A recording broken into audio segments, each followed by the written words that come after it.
Great Gatsby is told by the narrator Nick, and the main character of the movie is Gatsby, who is a millionaire with a huge home, and he invites many people to go to his parties just to impress one girl, and he goes through many circumstances just to get to her. And Nick becomes really fascinated with the idea of Gatsby, and he also compares him to God. The theme of the whole entire movie is the decline of the American dream in the 1920s, and this is really shown throughout the movie. How do the elements of mise-en-scène in minute 2 show what time period this movie takes place? At the beginning of the movie, we are shown with many things that we don't see in the 21st century, so I kind of inferred that this movie took place in the early 1920s, and after doing my research and watching the whole entire movie, I found out that this movie was actually taking place in the 1920s. The narration at the beginning of the movie, how does Nick characterize Tom, and how does that show throughout the whole movie? Nick describes Tom Buchanan as arrogant, wealthy, and an athlete. And in minute 15, Tom is talking about a book that he read called The Rise of the Colored Empires. Civilization's going to pieces. Have you read The Rise of the Colored Empires? By this fellow Goddard. Everybody ought to read it. The idea is That it's up to us, The dominant race, to watch out are these... other races, will have control of things. Tom's very profound lately. He reads deep books with long words in them. it's been proved. Scientific. And that shows that he is very racist against African Americans. That shows that he is racist towards African Americans, and that also characterizes who he is throughout the film. Throughout the movie, we know that Tom and Daisy are a couple. How is their relationship? Throughout the movie, we found out that Tom and Daisy have a very complicated and unhealthy relationship because both of them don't really love each other to stay together. Both of them cheat on each other, which is very unhealthy, especially when they have a child. At minute 33, Tom breaks Myrtle's nose because she kept saying Daisy's name. And Myrtle is Tom's mistress, and Daisy is Tom's wife. So Tom does not like Myrtle saying his wife's name. This also shows that Tom is very abusive towards women. How does the editing in minute 44:33 show where and what the Valley of Ashes is?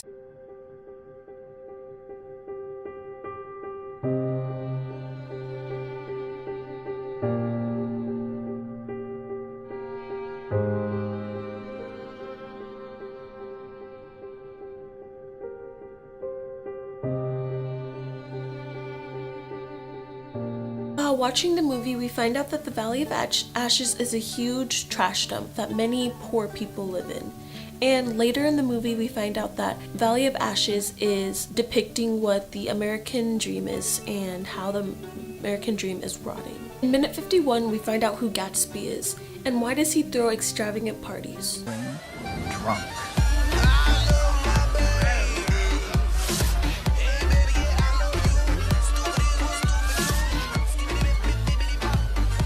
Gatsby wants people to think that he's a good person because there are many rumors going around that he is a killer and he is a spy and etc. He also just wants to show how much money he has because he owns a huge mansion and he's able to throw these extravagant parties, which shows that he is very wealthy. And later in the movie, we find out that he purposefully has these parties to impress his love interest in the movie. How does Nick differ from the other guests in the party, and how does that characterize him as well as characterizing the people who attend the parties? By the beginning of the movie, we already know that Nick is not rich and he lives in a small cottage by Gatsby's house.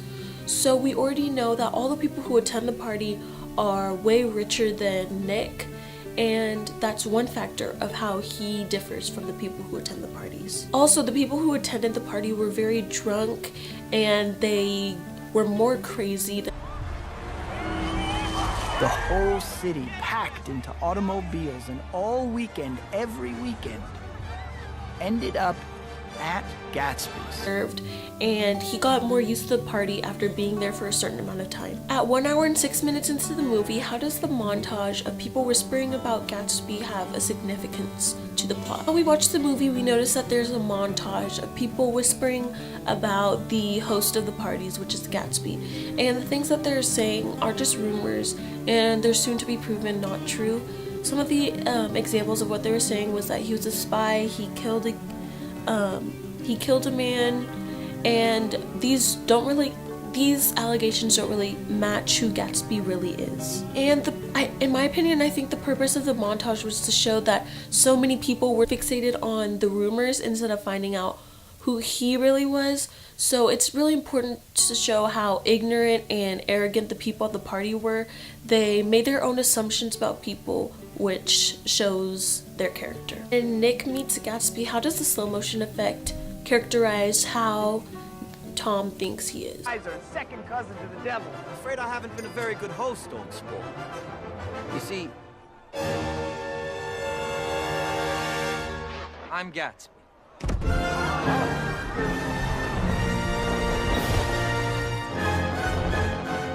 His smile was one of those rare smiles that you may come across 4 or 5 times in life. It seemed to understand you and believe in you, just as you would like to be understood and believed in. Sorry, old sport, I thought you knew. It's definitely showed that Tom admires Gatsby just by looking at him. Gatsby seemed really elegant and extravagant, and he wasn't really expecting Gatsby to look like what he looked like. He thought that Gatsby was going to be old and fat, but he was actually a young, average-looking person. And in the movie they showed a slow-mo of him turning around with a glass of a drink, as well as fireworks going off behind him, which also shows that he is shown very highly in the movie.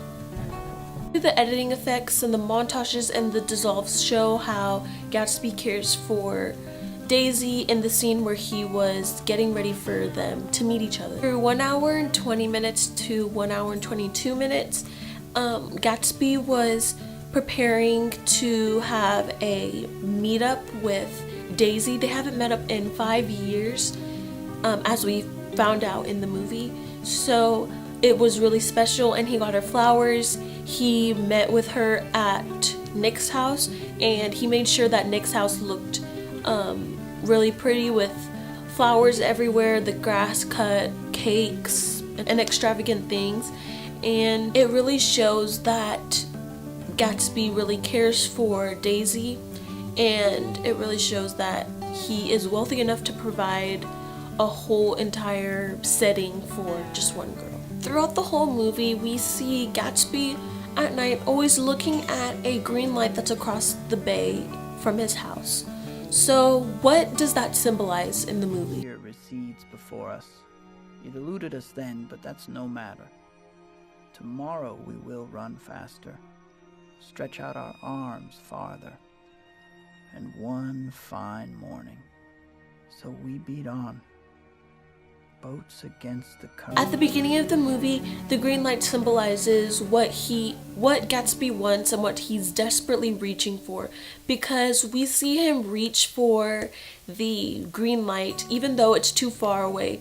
So we learn further into the movie that the green light symbolizes Daisy and what he wants and how he wants her. So he's constantly grabbing for what he wants, but he doesn't get it because Daisy stays with Tom. When Tom, Daisy, and Gatsby were all out at lunch together, what does the weather symbolize in this scene? The heat in the room that they were in was the buildup of tension, and everybody was really heated, and everybody seemed really stressed out in that scene because it was really hot. And also, when Tom left to go get a phone call that he was receiving,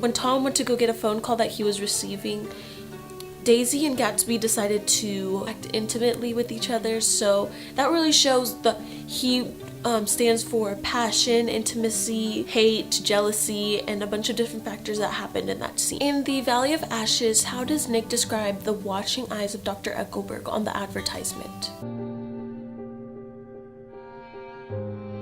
In further narration, Nick says that the eyes of Dr. Eckelberg represent God and how he's watching over everyone and all the evil deeds that happen in the Valley of Ashes. Finally, at the end of the movie, what does the green light really symbolize? He had come such a long way, and his dream must have seemed so close that he could hardly fail to grasp it.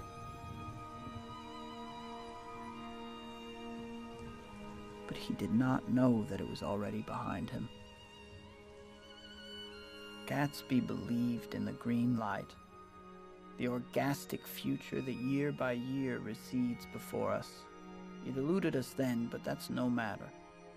Tomorrow we will run faster, stretch out our arms farther, and one fine morning, so we beat on, boats against the current, borne back ceaselessly into the past. So again, the green light really symbolizes the American dream, and it also represents what people desire, and sometimes even if you reach so hard, you may not achieve what you are meaning to achieve. So that's what the green light really represents, because after Gatsby died and after all that wanting of Daisy and trying to grab the green light, he wasn't able to achieve Daisy as well as achieving to get the green light. That really shows what the movie as a whole is about. One of my favorite filmmakers or famous filmmakers is Tim Burton, and I just love the type of movies that he creates, and they're very eerie and different from many other types of movies that I've watched. And he really plays around with claymation. See him, but imagines dipping her in wax for his wax museum.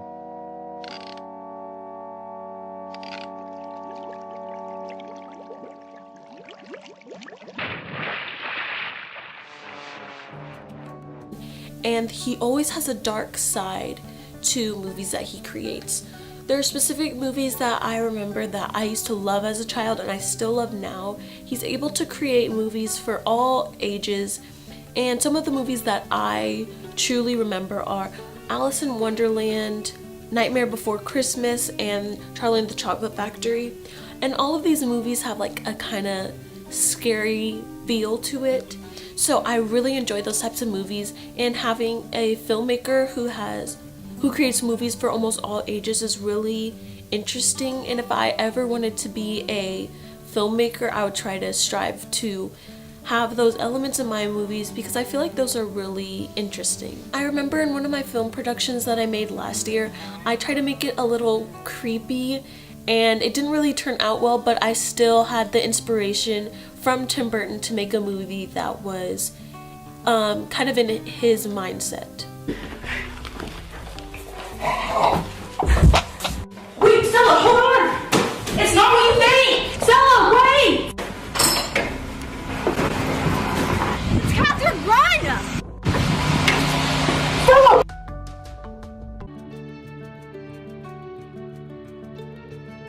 When I first joined film, I knew nothing about cameras, tripods, mics, or any type of editing software, but now I'm super familiar with almost all of the equipment that you use for film, as well as many different types of editing softwares. Before I only knew iMovie, but now I'm very familiar with using Final Cut Pro as well as other softwares. I've also gained a lot of skills from a lot of editing skills as well as cinematography skills. Stop. Okay, now run in 3, 2, 1. Before joining film, I knew nothing about using cameras, so now I am very comfortable and savvy with using any camera. I can say that I've definitely improved on my editing skills as well as script writing skills throughout this whole entire 2 years of being in film. I also need to improve on my ATL skills, for example, time management skills, and not procrastinating, because that will help me a lot, as well as being more balanced with my schedule so I could keep track of doing my formatives and summatives. And especially with being in film class, I know that it's almost impossible to do anything last minute, so I've definitely done better this year than I've done last year, but I still have so much room to improve with being a better time management person. And at the middle of the year this year, I was still trying to get used to the workload, but now at this point in the year, I'm pretty used to it, and this has prepared me for DP film because I did an interview on a DP student, and I learned so much on what to prepare for, as well as how to have better time management skills, because it will definitely help you in the DP program. I'm happy that I get to be more balanced and knowledgeable on filmmaking, as well as film equipment and analyzing films, because an average person doesn't know anything about film, so it's really interesting that I get to be able to learn about things like this.